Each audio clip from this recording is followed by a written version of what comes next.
Where are you watching this? Where are you watching? What was it? What's the show? Resident Alien on Netflix. On that. That shit's fucking hilarious. Already, dude. How many seasons is it? 3? Yeah. 3 or 4? I haven't seen it. I know it's the newest season just came out. I have a couple episodes left and it's over. Already? How many days did it take you to watch that? It dropped last week. So a week. Mm-hmm. That's not bad. Yeah. I'm watching like for about an hour. By yourself? Did you watch it with your wife? Oh, by myself. She's in and out. And I furiously masturbate, hide in the closet for a few hours. And then we go to bed. Puts her headphones and watches her fucking. So she's like this way over there. Why can't I put a phone next to you? No. I'm like, come give me a cuddle, please. Please. You can't even smell her. She's so far. That's a fart out of her ass. Yeah. That's how you get your smell. Yeah. Smell it from anywhere at that moment. The dog. The blood out. Tractor Dapper at Walmart. On this episode, we talk about sniffing asses. Yeah. Can I sip yours first, Josh? Are we gonna do like live demonstrations here? At least an anal probe. Talk about aliens. I vote to be probed first. You got that. Can I be the probie? Yeah, you get the longer fingers, so yeah. I don't think I can handle Jesse's sausage link fingers. Yeah. I'll be his hammer. This is all thick, bro. You got some thick ass. That's cookies. What size are your rings? Yeah, I do. If we gotta give it. Silver? This one is. What are these? Stainless steel. Yeah, this one's silver. I don't want to try it. No. This one's stainless steel. Oh damn, you kind of have. Never mind. That one. That one. Oh, that was on your. Okay. Oh, that was. That's a little tight for me. Now let's hope that comes off. Yeah, I don't have very. Oh, fuck. That's the problem. I got fat ass knuckles in my fingers. I got on my fingers like a dog dick. As long as you don't make it past the first knuckle, it's alright. I'm a fat guy, but my hands aren't really fat. Yeah. And your prostate doesn't get stimulated until you get to the second knuckle, anyways. So I don't know what you're talking about. First knuckle shit. What the fuck? Oh shit. Okay, we're recording shit. Hi guys. How you doing? I'm Josh. I'm Andrew. And Jesse. This is I heard that somewhere. Today we're gonna be talking about the Rendlesham forest. This is a weird one. This is pretty much Britain's Roswell incident, if you put it. Is there gonna be anal probing or not? Because that's kind of what I came for. I don't know what they do on their personal time. Definitely. But I'm down for some anal probing. All right. Hey, Ain't a video where it didn't happen. You know what I mean? Alright guys, crack open your beer, light up your smoke. Let's get weird. Got it. That was perfect, guys. Just so you know, that was him blowing smoke in my butt cheeks. Yep. And I just sucked it out of his mouth. It was like the human centipede, but with a bong rip. He's gonna fart a smoke bubble.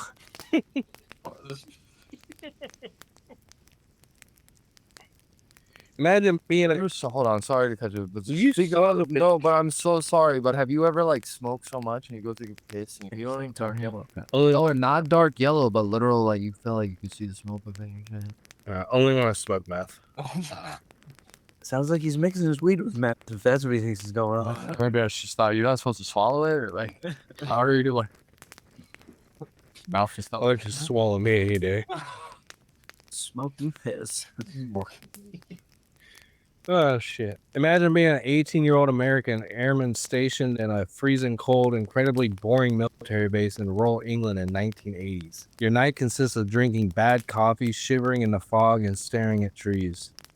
That sounds like your morning there, Andrew. Yeah, you know me. I like to just stare at trees over hell. I mean, drink bad coffee. I don't drink bad coffee. I drink good coffee. You just don't like that I drink it black. Yeah. You like everything black. I mean, you're the race that run black. Oh, shit. Suddenly, a glowing triangular spaceship lands right in front of you, covered in what looks like Egyptian hieroglyphs. You reach out, touch it, get a brain full of computer code, and your radio starts making noises like a broken dial-up modem. When you tell your boss he thinks you've had too much eggnog, until he goes to the woods himself and gets shot by a flying red eyeball that looks like it's dripping molten lava. I fucking love eggnog. Me too. It's one of my favorite things. My mom makes. Did you try that eggnog? Did I ever bring it to you during Christmas? You did not. Oh, I'm sorry. My mom makes the best one. We'll try again this year. I'll steal her recipe. Not to make some fudge. I make real homemade fudge. Yep, we do that every year as well. Some chocolate, some peanut butter, bro. Oh, Oh no, I make real fudge. Do you have Like I start with cocoa powder and sugar. So that's it. Yeah. Cocoa powder, sugar, get it to the right temperature, and you bust a nut. I don't use like condensed milk bullshit, nor do I use the chocolate chips. and you have these ingredients? You're But cocoa. No, I buy it specifically around Christmas. What I have found better for the peanut butter fudge though is instead of using actual peanut butter, get that powdered peanut butter. It's here somewhat better. Yep. Welcome to the Rendlesham Forest incident, otherwise known as the time the United States Air Force played hide and seek with a UFO in the Britain countryside and lost. Strap in because this is the completely serious, highly chaotic, and absolutely true story of Britain's Roswell. So it was American fighters in Britain. Yeah, it was like a American base in Britain. There was like a mixture of Britain and U.S. It's always got to be about America. You know what I mean? America. How do you spell that? Rendlesham, Rendlesham, or most stories call it the Britain's Roswell. Oh yeah. It is some weird shit. So this was in late December 26, 1980, day after Christmas. All right, you know what? Maybe he's just seen Santa Claus driving off. Maybe he was just pulling out of the base, leaving. Checking underneath this Christmas tree, see if he just got fresh presents. Ooh, it's good. Santa drank all the eggnog. Isn't that where the story of Santa came from? Ooh, is it? It's magic. It's mushrooms. If you look at like the real deep depth of it, I fucking forget. I think there was this like Norwegian country, and they used to like. Joe Rogan talked about it on one of his podcasts. It's a whole damn thing. It's literally like Santa Claus comes from mushrooms. That old fucking Saint Nick used to go through this town and whatever America. No, it's been long. That specific type of mushroom that he's talking about is actually legal in Florida. You can actually buy it in certain smoke shops, and what it does is it doesn't really get you high at the moment. You get to this really hyper like party phase, and then you fall asleep, and that's when you hallucinate. What is it called? Fly lethargy, some fly thing. It's the red mushrooms with the little white circles and shit that you see everywhere. Oh, the Mario's mushroom. Yeah, That's so essentially, I yeah. feel like you heard that somewhere. Amanita muscaria. Yep, Amanita muscaria, yes, or as it says, fly Agaric. Yeah, agaric. I was so fucking off. I definitely heard that somewhere.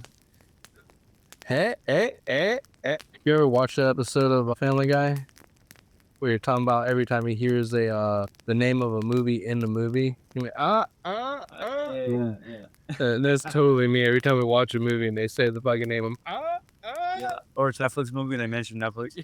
Yeah. So the connection between the mushroom and Santa Claus comes down to the winter solstice rituals practiced by indigenous Siberian shamans. They wore the same outfits. They did chimney descents. In the dead of winter, Siberian yurt tents would be completely buried under deep snow drifts, packing the main door shut.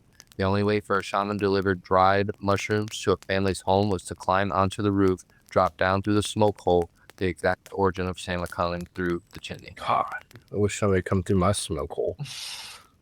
Aliens turn into Santa Claus. Also, reindeer live in the same region and are highly addicted to the mushroom. Those chunky reindeer.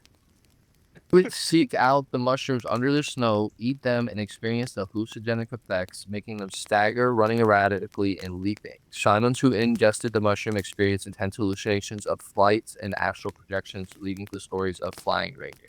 So the reindeers were fucked up, the shamans were fucked up, and the shamans would be like, look at the fucking reindeers flying, bro. Tripping on. And then they came and dropped these trippy ass mushrooms off of these families, and then the reindeer were outside tripping out. Like everybody in the whole entire town, like just thought they was fucking flying. Dude, that sounds like a fucking great party. We have the whole town fucked up on mushrooms. We need to start a new mood. And those mushrooms only grow below pine trees and spruces like Christmas trees. Yep. That's why they do like the presents, the brightly colored, red, whites and stuff for presents and shit. It's most wrapping paper for presents is usually like reds, greens and stuff. The red pops through the green from like the pine needles. Oh, we're fucking cooking right now. Bro, we should have just done an episode of how Santa Claus at this point. We always had Either we're cooking or that's just our brain cells cooking. 2 for 1, right? Both. And I happen to be staring at a Christmas tree this entire time we talk about Santa Claus. That's fucking crazy. There's a Christmas tree randomly up in the corner. It's a dark, mysterious Christmas It is a little dark. There's a black tree, isn't it? Yeah, it's a Dollar Tree one. In about 13 days, we'll be halfway to Christmas. There's nothing but trees. Yeah. Got a Christmas tree. We're talking about Christmas trees from the Dollar Tree. And we just smoked tree before we went to the podcast. Well, y'all did. That's crazy. You're crazy. And we're just out there cutting trees down like they ain't shit. Yeah, exactly. They're everything. They're like Santa Claus. Yeah. I see it, man. Yeah. You see people cutting down trees? It's one less present. I can't wait to go home and ruin my kids' Christmas this year with Santa Claus. I'm just telling them it's a fucking mushroom. I brought you your presents. Bro, you're totally gonna give them mushrooms? Yeah. No. See them. No. No. My mom told me that when I was like a little kid, like 1, 2, 3, and like she would just give me her wheat stems and just let me chew on them and walk around. She said I knew how to spit it out. Okay. Should you? I don't know. Should that be edited out? I don't know. Yeah, fuck it, dude. We're good. The statute of limitations way gone on that. Oh yeah, we're good. We're good. Yeah. My mom did acid when she was pregnant with me, so that explains a lot. Really? Yeah. What the fuck happened to you, Jesse? I don't know. It's a mystery. Where to begin? He said first I gotta meet my mom. My mother is a saint. My father's a crackhead, so my mother's a saint. No, no. She'll fly up here, kick your ass for that. And would beat that. Down here, Yeah, beat that. yeah, Over Susan, Texas, right? Yeah.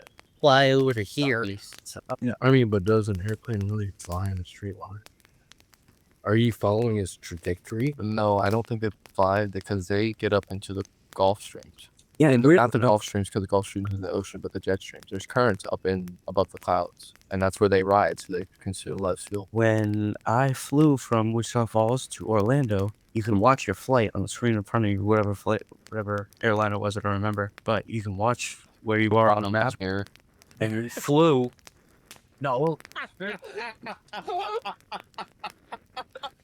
Oh, my dear buddy. My budget said Spirit. The last plane I was on was a Spirit Airline. And then out of this, Hey, you know what? You survived. Yeah, that's all that matters. Yeah. it definitely shows You you survivor's guilt. loose bolts, janky seats. They tried to charge me for ice water. Really? Like, They try to charge you for fucking water? Yeah. That's crazy. Did you get into fisticuffs with this man no. or woman? No. Sorry, I'm not trying to assume the gender, but Chinese finger trap. Like, dump that what y'all do in the morning? Yeah. We just call it docking. Yeah, we do. No, we call it Chinese finger traps so nobody knows we're talking. Jesse. Oh, yeah.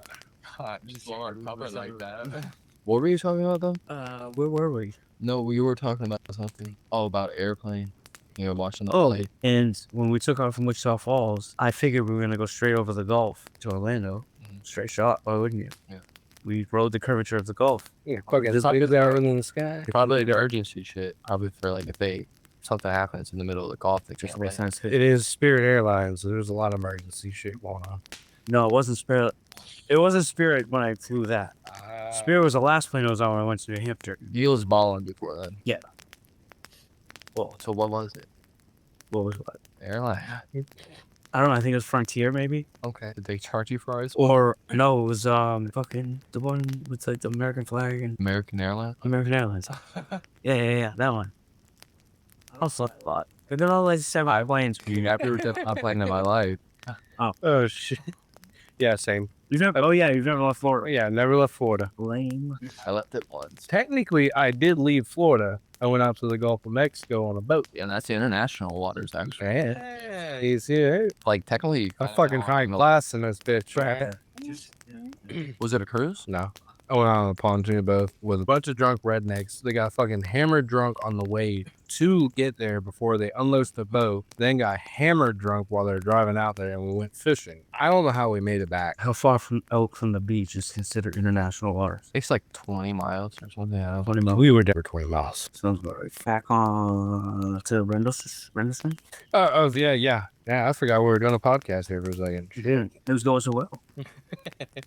While the civilian world slept, wrapped in a quiet lull between Christmas and New Year's Eve, Europe sat on a razor's edge at the twin airbase of RAF Bentwaters and RAF Woodbridge. The United States Air Force maintained a state of constant high alertness. Officially, it was a standard tactical fighter wing. Unofficially, it was widely understood to house a massive stockpile of tactical nuclear weapons. The air was freezing, dense, with a heavy winter fog rolling off the North Sea. At 3 a.m., everything changed. Military security patrolmen stationed near the east gate of RAF Woodbridge looked out past the perimeter fence. Descending directly into the pine canopy of Rendlesham Forest was a cluster of intense, glowing lights, red, orange, and white. Believing a military aircraft or a commercial airliner had crashed into the woods, the law enforcement desk conducted a rapid check. No missing aircraft were reported on radar. A small three-man security team was ordered to cross the perimeter fence and enter the dark woods. Witness direct testimony, Airman First Class John Burroughs,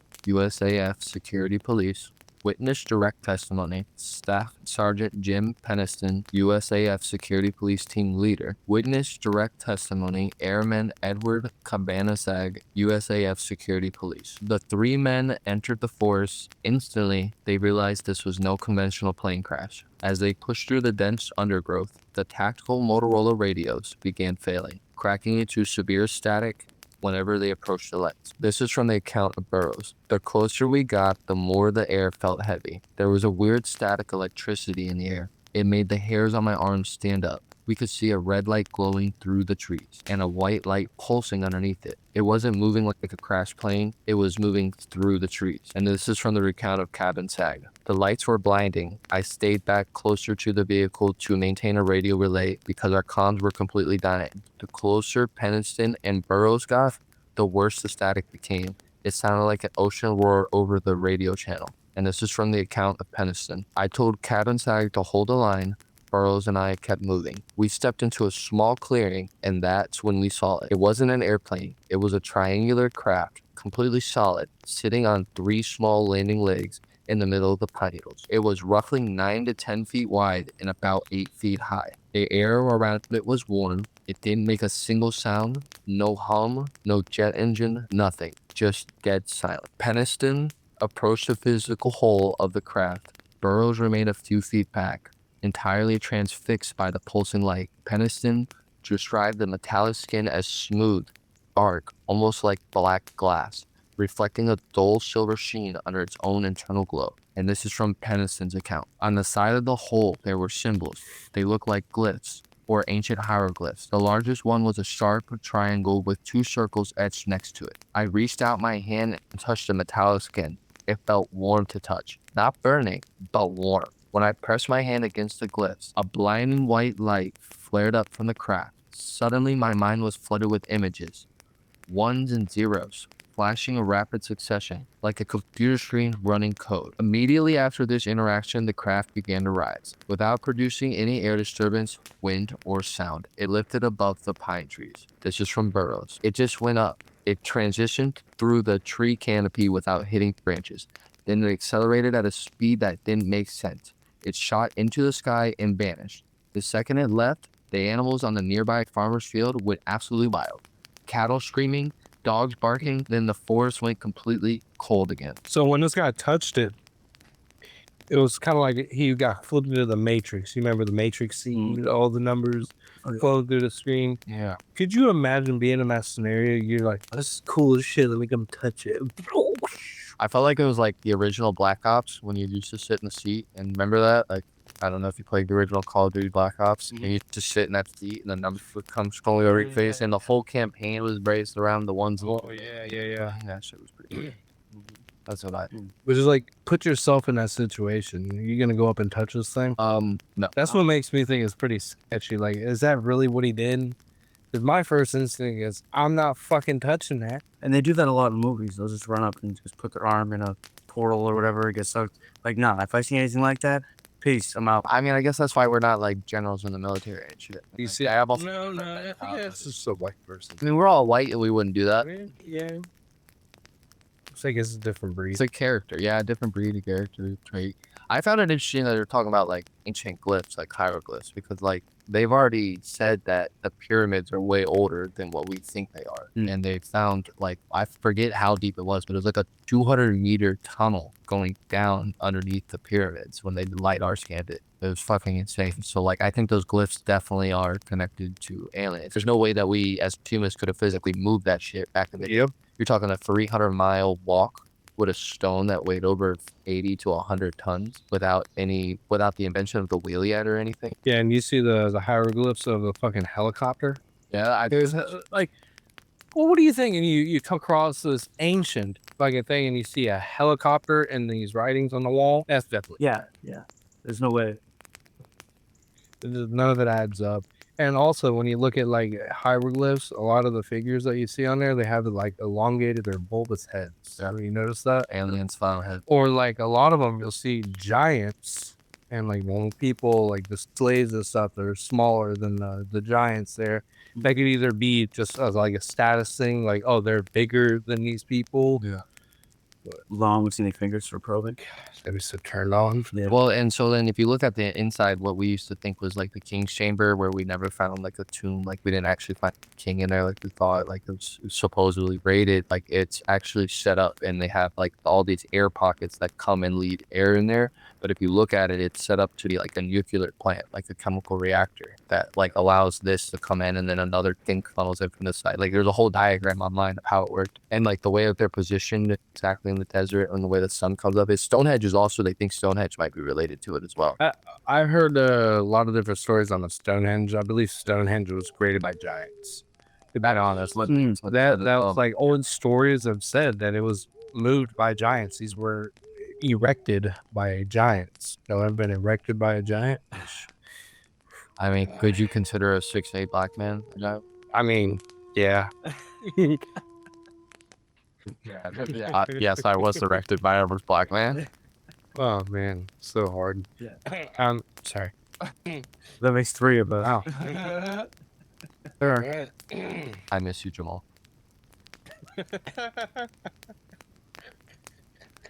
Shout out. Oh shit. All right. This is at 8 a.m. By daybreak, the security team returned to the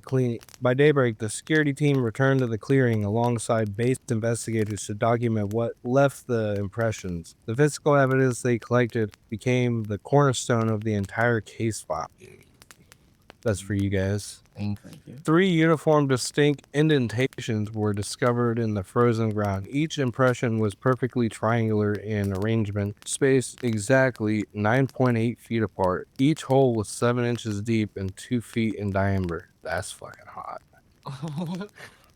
Pine branches directly above the landing triangle were violently snapped and broken from a downward vertical force rather than horizontal wind damage. The scorch marks, the pine needles and topsoil within the center of the triangle formation showed localized scorching and blackening, indicating intense heat had radiated downward. So this is going to be day 2. This is the second day, the day after the whole incident happened. Crop circles on day 2.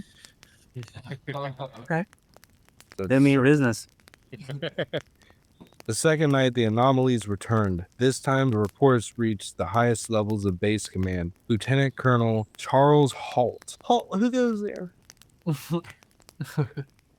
The deputy base commander of RAF Bentwaters was at a formal dinner when security alerts flared up again. Irritated and convinced his men were misidentifying a natural phenomenon, Holt formed an investigation party to debunk the claims once and for all.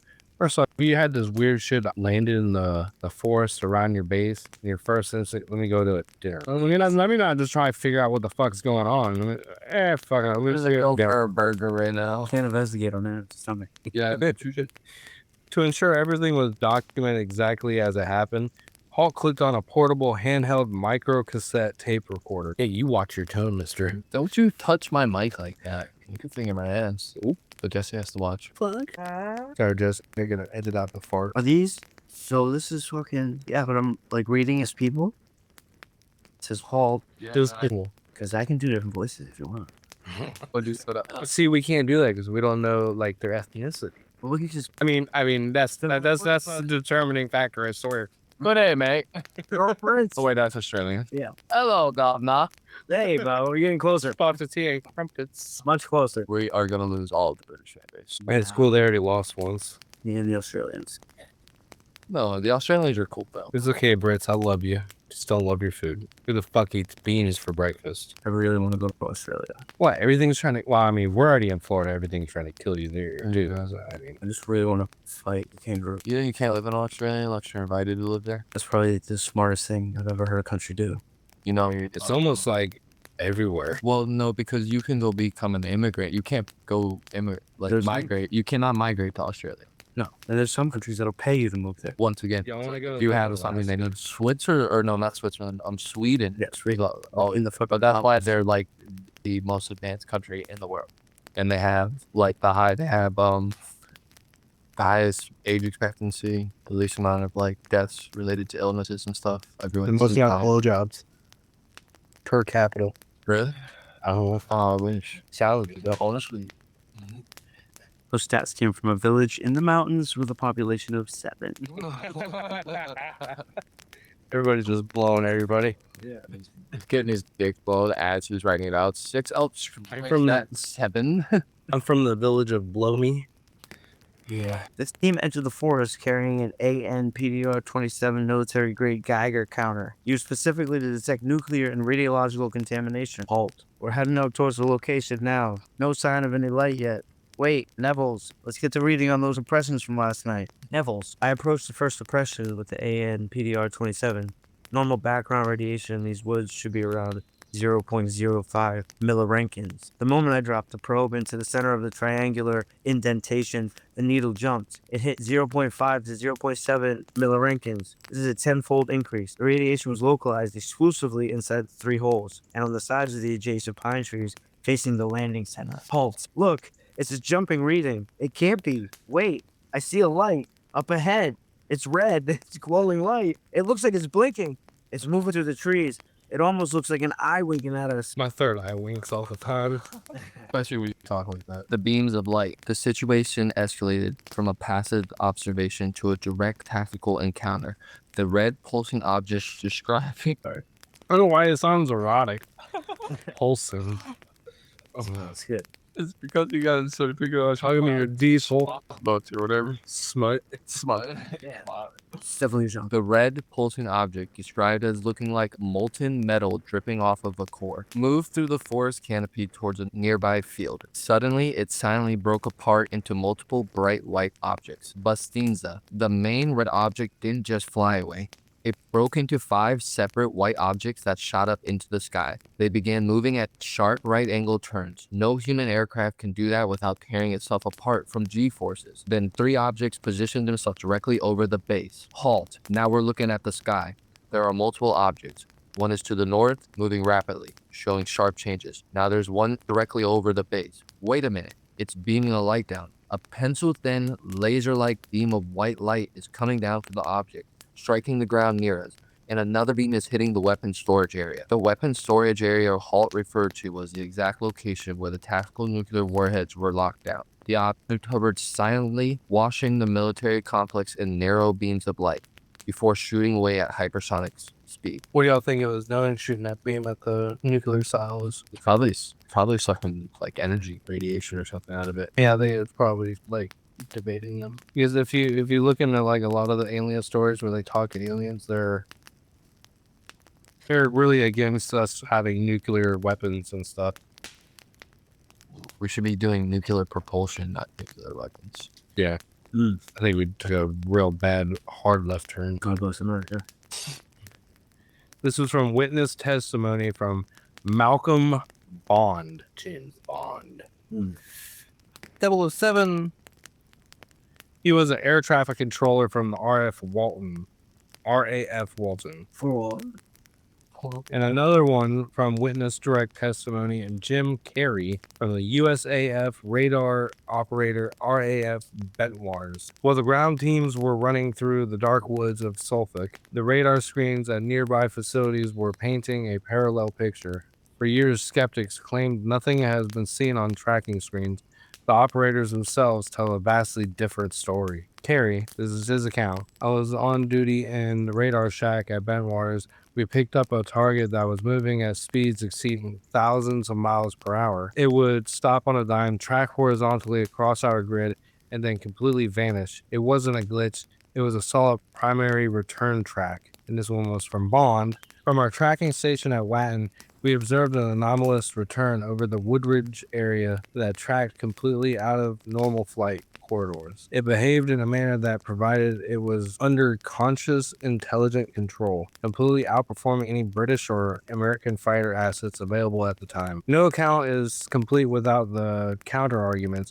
In January 1981, Colonel Hall submitted an official memo to the British Ministry of Defense. The MOD reviewed it and declared it had no defense significance and buried the file. Skeptics quickly stepped in to fill the narrative void. The skeptical explanation: the Orfondus Lighthouse. Skeptics argued the men simply saw the flashing light of the coastal lighthouse through the trees, losing their bearings in the dark fog. Colonel Hall said, though, we knew exactly where the lighthouse was. We could see the lighthouse and the anomalous craft at the exact same time in completely different directions. A lighthouse doesn't drop radiation spikes or shoot beams into a nuclear bunker. A rumor speculated that the event was a practical joke pulled by SAS troops, a mock-up capsule to humiliate the American security personnel. Sergeant Penniston said, a mock-up capsule doesn't hover, fly silently through trees at hypersonic speeds, or pass a structural material analysis check by trained military forces. Skeptical say the light seen on the very night was Webb attributed to a well-documented cosmic debris burn in over southern England. John Burroughs, a meteor doesn't land on three legs in a clearing, stay there for an hour, and cause farm animals to panic long after the flash is gone. We close our chronicle with the most controversial element of the Rendlesham file, a piece of evidence that surfaced decades after the event. In 2010, Staff Sergeant Jim Penniston revealed the full contents of the notebook he carried into the forest on night one. When he touched the glyphs on the craft, he claimed he was left with a persistent mental block that was relieved only when he wrote out pages of binary code, bunch of zeros and ones. Yeah. That's creepy as shit. That is creepy. When run through a standard binary translation matrix, told you it's the fucking matrix, the code revealed a bizarre plain text English message alongside complex geographical coordinates. Decoding string exploration. It decoded saying exploration of humanity. The planetary advance fourth coord. The target coordinations were 51, 17, 15 north, 51 degrees, 17, 15 north, 1 degree, 49, 43 west, Stonehenge, England.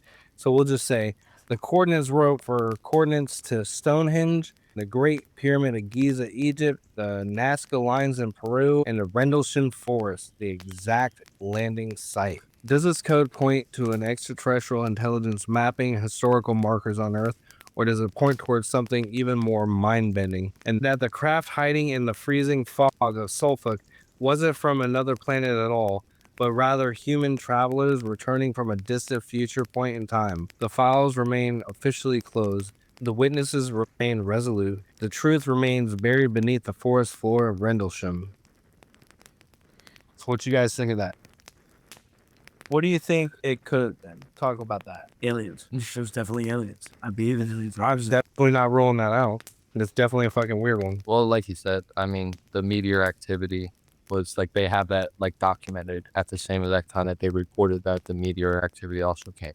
The Cosmos 749 rocket re-entry or a strong meteor was logged over southern England at the exact time of the initial sighting, which likely triggered the base's security initial search. Yes, but if you recall John Burroughs, a meteor doesn't land on three legs in a clearing, stay there for an hour, and cause farm animals to panic long after the flashes. But on the flip side, local forestry workers and police who examined the site noted that 3 ground indentations matched the exact size and spacing of root holes left by burrowing rabbits. I think by now we all know that aliens are real. And I think Well, yeah, no, the 100%. question we should be asking is, what the fuck were they doing here? Yeah. And I don't know if you guys heard about the 3-eye atlas that just passed around Earth just recently. Mm-hmm. It passed around Earth at 153,000 miles per hour. and it like when it passed over the sun, it was like sending a frequency. The sun was sending like a frequency off for like 14 days. I seen that and I thought it was So it was like recharging and yeah. shit. Yeah, well, that's why It's never done that before where it had a continuous like frequency for 14 days. The most it's ever done was a couple hours. Well, that's why I think like if it was a spaceship and why they scanned the nuclear plant was to take the energy out of it. I guarantee you they were just stopping here, picking up some of our nuclear radiation. They could probably absorb it in a way that we don't understand. You know what I mean? Yeah, that's what I'm thinking. I think it, because I've also listened to different accounts of the Rendlesham forest, and one of the accounts was from one of the people inside of one of the missile silos, like guarding it, and they said it completely went offline as soon as the red beam started hitting it. It completely went 100% offline. Apparently, it activated it like it was about to launch and then shut down. It was telling us that it could do it at any time and that we shouldn't do it. So they were gonna launch a nuclear missile. They could have. I'm pretty sure they were just trying to show that they could do this at any time. And they're just saying pretty much, we could do it at any time, but you shouldn't do it. I think that they come here to recycle slaves. They pick a few of us up, drop a few of us off, do what they want with us, have us clean the spaceship, recycle. And I want to be picked up by an alien. Do you ever have the thought that like they were the ones that put us here on Earth? And All the time. that God that we should be worshiping is an alien civilization that put us here to test us, and then that theory where they're deactivating our nukes is because they don't want us to kill their science experiment. And that goes back to like ancient aliens, the Enki. I think it was the Enki gods. That's what it was called. Good point. Yeah, one of their stories is that they produced us to mine gold for their planet because their planet couldn't. Their sun was like getting closer to their planet, and they used gold to shield it. So they used us to mine gold off of our planet to bring back to release. Well, that makes sense. That's why gold's always been such a crazy thing for everyone. Yeah. When it's just a mineral on the ground at the end of the day. Sure. The only thing that like it's just shiny, you know what I mean? Like what is it about gold and silver that makes it so expensive besides it's a little rare?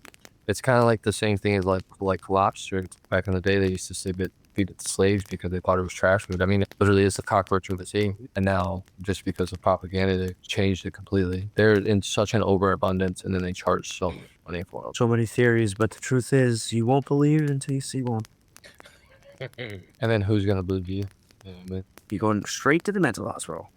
Maybe not. I mean, the government came out and said that there was aliens. Yeah, they might actually listen. Dude, now we got Bob Lazar who got credited as like his shit that he said was true and really did work at Area 51 and all that. But the government discredited him completely. Yeah, back in the 80s. Try to wipe it out. He says he has these blistering headaches that happen random, like to this day. I wonder if he sees binary as well. You say non-binary?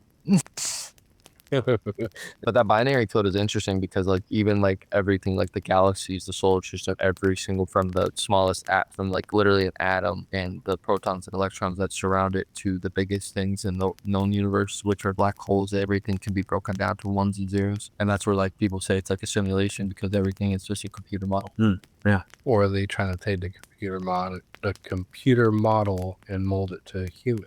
Maybe. Like human. Maybe we're in far, far future and we're on a spaceship in a cryo chamber and this is what they do to fill our time and let us live a lifetime. And then once you die, you This is back out bullshit. shit. No, but what I'm telling you is that when you die, the afterlife is just like you wake up on the ship and now you're a worker there. Like you've experienced enough life here to be prevalent over there to understand why Earth is fucked and everything and what happened. But we're like 1,000 years in the future where we've completely destroyed our ecosystem and we can't live here anymore. Well, it's probably not 1,000. It's kind of like the simulation theory. It's a nice enough out and lights out. Yeah. You've heard the simulation theory? Well, that's what I was saying about the ones and zeros. So that's But it's like a whole simulation. Everything is simulation. yeah. We're just a character somewhere else, like in a different dimension, playing as us. My character needs to learn some fucking cheat codes, right?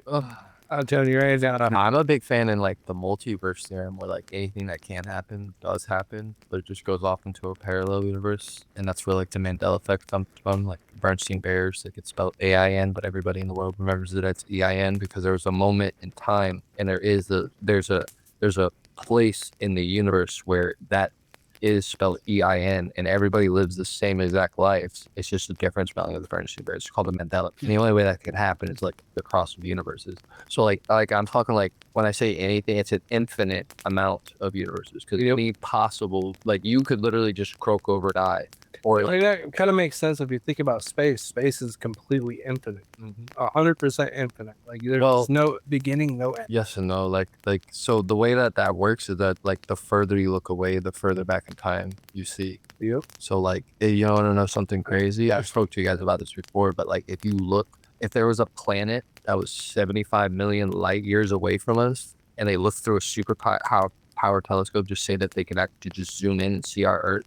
If they looked at our Earth right now, they would just see dinosaurs, because light only travels so fast. So time is all directly correlated to the speed of light because nothing can travel faster than a photon. So the light that was produced from the dinosaurs is traveling through space right now as a photon until it hits their telescope. Now you would have to assume that there's nothing in the direct past that reflects it or changes it or gravitational pull. Let's just like imagine this is just a flat plane and they're 75 million light years and we're right here. It's a straight shot. They would look at that telescope and see dinosaurs because that's the light that's refracted from our Earth at that point. They're 75 million years gone, and then vice versa if we looked at them. So that's how they can see. I think it's 14.6 billion years of exposed universe, so they can see almost to the Big Bang. I don't know if they've seen the Big Bang yet or not. What if the Big Bang comes back to that simulation theory, like the Big Bang, it just like you powering up. Yeah, the power of the computer. Like when you use the power of the Nintendo 64. Well, that's the thing. Like I said, the universe is just 1 to 0. It's everything. Like everything can be broken down mathematically to binary code. And then you got fucking quantum computers, which don't operate on bits. They operate on qubits, which are like not like a bit can be a 1 or a 0 or like 1 0 or 0 1, but like the qubit can be 1 1 0 0 1 0 0 1, all possible combinations. And like the way that quantum computing is described is that like a qubit, like a bit, it's like a switch. It's either 1 or 0. It's on or off. But a qubit, since it could be any infinite combination at any time, the way that they build quantum computers is that qubits on qubits on qubits. But every time you add a layer, so it's 8 times the processing power of a bit, but it gets exponentially greater. So if you add 2, it's not 8 plus 8, it's not 16, it's exponential. So it's 8 times 8, which is 64. And if you add a third, now it's 8 times 8 times 8. So it's not 24, you know what I mean? It's a bigger number. And then when you add a second stack of them, now you're like you get millions and billions and trillions of processing power with a fraction of the bits that a computer would need. They put a mathematical equation through the Google Willow quantum computer that if they took every known atom in the known universe and turned it into a computer atom where it calculated bits, ones and zeros, it would have taken 15 trillion years for a computer to process it, and the Google Willow quantum computer did it in 15 minutes. Fuck. And they say the only way it can do that is by passing through parallel universes. So it picks up answers from other universes that are already calculating it, or that quantum computer, because like quantum computers come from quants. So there's an atom, and then the atom's made of protons and electrons, and a proton is a positively charged like ion, and electron is a negatively charged ion. Well, those protons and electrons get negatively and positively charged by quants. So every proton and every electron has 3 quants. So they're either a negative 1/3 charge or a positive 1/3 charge. And the total sum of the 3 quants is what makes it a proton or electron. So if you have a 1/3, a 1/3, and a negative 1/3, the total sum is still 1/3. So that becomes a proton because it's positively charged. If you have a negative 1/3 quant and a negative 1/3 quant, and then a positive 1/3 quant, that's a negative 1/3. So that becomes an electron, a negatively charged ion. So quants are so small, like you can't, like I think they have a telescope or a microscope that can see it now, but that's where like atoms you can't even see without an electron, a pulse microscope I think it's called. And then there's protons, which are even smaller, that are around the atom, and then what makes up those. So it's that small. That's where quantum computing comes from. Those are called quants. You find it? Let's just more prove aliens are real. All right, so we definitely... So I'm not done because there's this thing called, so there's like quantum. So since it's on such a small level, like physics doesn't react with the particles like the way that we know physics reacts. So like that 7-mile long Italian like microparticle accelerator they have over in Italy, they shot atoms through it and put a magnetic field, the same exact hydrogen atom, over and over. They shot it through it, and every time it came through that magnetic field, it came out a different way. It doesn't adhere to physics like we know it. So if you set a magnetic field and the magnetic field is biased towards the upper side, that atoms just come through and go up every single time. But it would go left, it would go right, it would go up, go down. So that's like where I say like quants don't react with physics because it's so small. The same thing as a black hole doesn't react as physics as we know it. We can't trap light. The black hole will suck light in and never release it. So we don't understand how that works. It doesn't line up with our physics. And then quants on the smallest side of the world, like I said, black holes are the biggest thing in the universe, the biggest known thing that we know of. So on the smallest side, it's the same way. Physics doesn't react with it well. So the way scientists, I forget his first name, but his last name was Heisenberg. He was back in like the 1500s when he discovered quantum computing and mechanics and all that to begin with. You can describe it as like if you put a quantum cat in a box with a quantum vial of poison and you seal the box up, and at some point that quantum vial of poison is going to open and it'll kill the cat. That cat is, you can't tell whether it's dead or alive. That's quantum mechanics. You cannot tell what it's going to do. So it doesn't react with the universe like we think it does. So you can't say, hey, that cat's dead or that cat's alive because you can't see it. You don't know what's happening. It doesn't react to physics like we does. There is a vial of poison in there that will kill it, but you don't know the time and you don't know anything. So qubits are like spheres that spin in every direction at the same time because they don't work with physics like us. And then wherever the answer of the solution comes, and let's say it goes whatever 1-0 or whatever you want to call it, that's where the ball will spin that way, and then it'll move the processor over to the next qubit. Quantum computers are fucking insane. It is so hard to understand. Like I like sometimes struggle. Like I get the premise of it, but it's like to understand something that you can't even like that physics can't explain is like like you can't understand it because it's unexplainable. It's not understandable. You can comprehend it, but you can't understand it. That makes sense. What isn't comprehend to understand? Well, Just a wee bit. I guess yeah, it is the same thing, but I'm saying like as High thoughts. you can yeah, well, yeah, that's what I'd be doing with guy quantum computing. They say you can pull information because like energy can't be created or destroyed. It can only be transferred from one substance to another. So your thoughts are energy. It's a neurosynapse firing that allows a thought. Well, your brain is not a microwave. It doesn't let waves. You see that vein bulging on the side of his head? He's into this. Well, because your brain's not a microwave. It's made of bones, so they don't stop waves. Like a microwave makes the waves bounce back into each other, and that's how it cooks your food because it shakes the atoms, the water molecules, so fast that it actually creates friction. It heats up your food that way. It doesn't just like make it become heat. If you don't have water in the substance, you cannot microwave something. It will never get hot. If you put like sand in the microwave and it was like dehydrated sand, like something that you could never get it hot. Because there's no water. Dehydrated? In a sense, I mean, if you got like Sahara Desert sand that's like completely like dehumidified and everything, but You have the mind of a rich man. They talk all about knowledge, pulling it out of the air. So like they say that like because it can't be transferred or destroyed, these waves shoot out of your brain, so you can know something. Have you ever like went to go be taught something that you've never done before, but you know how to do it? It's just something that shows that's the you have the information. It's about unlocking. You only use 10% of your brain. So if you could unlock, I think that also comes down to DNA because DNA could store so much fucking data. For A sure. ridiculous amount of data. And they're just still learning about DNA, like unlocking different pieces to DNA.